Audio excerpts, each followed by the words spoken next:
пытанне, што вас натхняе? Ну, і натхняе, і адначасова тое, над чым трэба далей працаваць. Некалі мы былі у нашага такога знаёмага Міколы Тарасюка, вядомага майстра драўляных фігур. Ён рабіў такі вельмі знакаміты быў майстар драўляных фігур. Так вось ён, самы вялікі боль яго быў, што людзі не хочуць жыць на зямлі. Так вот это сапраўды. Не хочуць жыць, не хочуць працаваць на зямлі, а зямля гэтага чакае нас, каб мы жылі на ёй, працавалі на ёй. То вот натхняе тое, што ўжо і моладзь, і людзі даволі маладога веку з горада усведамляюць гэта і хочуць жыць на зямлі, і імкнуцца, і шукаюць. Ну, але, канешне, яшчэ не настолькі дастаткова, і гэтае пытанне, канешне, трэба папулярызаваць, ці што, весці нейкую асвету ў гэтым напрамку.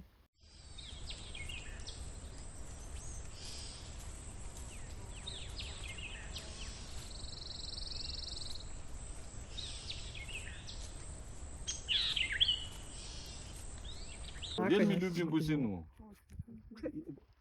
Соки. Добавляем соки. Просто все они, вся семья пьет эти соки с этой бузины. Ну там пропорция. Виноград, яблоко, ну и какую-то частку вот бузину.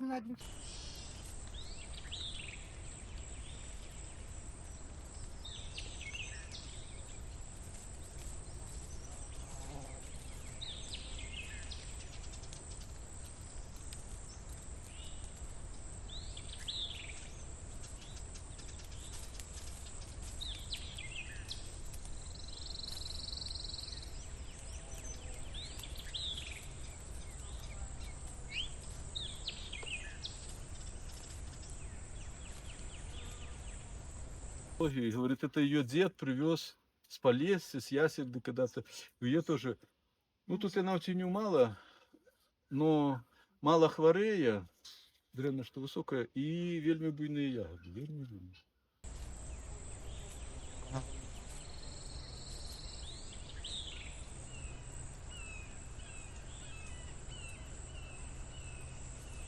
Пожевать гинго билоба, живая для... А можно вот так жевать, да? У Да, меня да. растя, они делают. Один листик на день, во.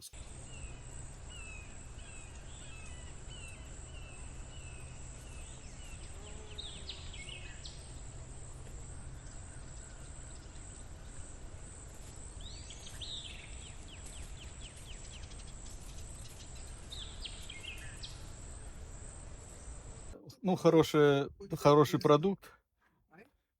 Так что будем тут коптить. Скоро колбасы, вендлины. Пусть закончится.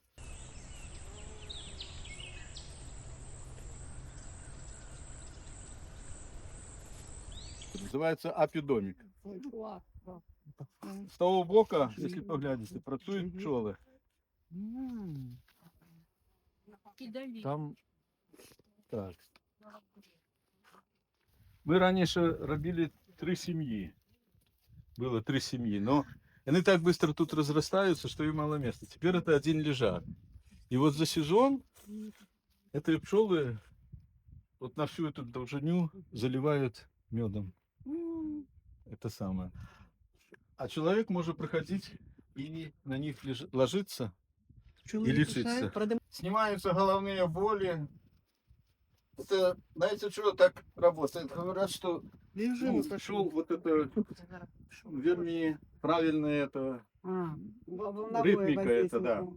Если у человека где-то какие-то боли, вот это, то они загармонизуют это все. Ну і апошняе пытанне, што бы вы хацелі перадаць праз сваю гаспадарку, пермакультурную гаспадарку сваім дзецям, ці ўнукам, ці праўнукам? Ну, больш за ўсё, жаданне жыць на зямлі хацела б ім перадаць. Гэта першае.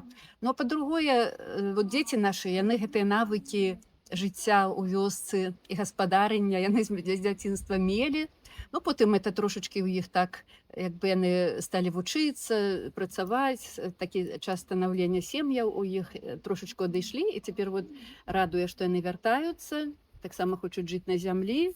Ну і спадзяёмся, што тая ж цяга да зямлі будзе і ва ўнукаў, якія таксама ў нас гадуюцца і вельмі любяць і не хочуць ад'язджаць з вёскі ніколі. Ну і спадзяёмся, што гэта, дай Божа, з роду ў род будзе працягвацца. Гэтае жаданне жыць і працаваць на зямлі.